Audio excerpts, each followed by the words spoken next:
Hello viewers, good afternoon. আজকে আমার বিকালটা শুরু হয়েছে গিয়েছিলা ধনেপাতা গাছ লাগানো দিয়েছিলা।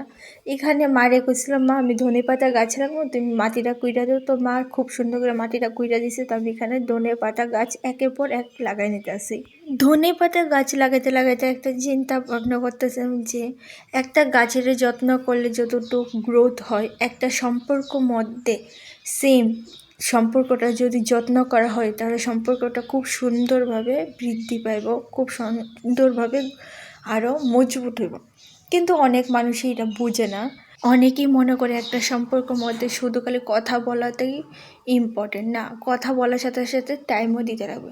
যেরকম একটা গাছে শুধু তুমি লাগাইলেই হয় না, তেমনি তোমার পরিমাণ মতো জল দিতে লাগবো, খাওয়ান দিতে লাগবো, যত্ন করতে লাগবো। সেম একটা সম্পর্কেও কথা বলতে লাগবো, টাইম দিতে লাগবো, যত্ন করতে লাগবো, তাহলে গিয়ে সে সম্পর্কটা মজবুত হইব।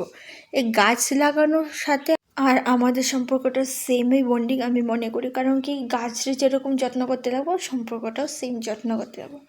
তো যাই হোক, এখানে আমি ভালোভাবে এখানে জল দিয়ে দিতেছি। কারণ কি, জল না দিলে এটা হয়তো বা মইরা যাবো। কারণ কি, এদিকে বিকালে রোদটা প্রচণ্ড লাগে, তার লেগে কিন্তু আমি ভালোভাবে জল দিয়ে দিতেছি। তো আমার ভিডিওগুলো কীরকম লাগে প্লিজ কমেন্টে জানাও। টাটা।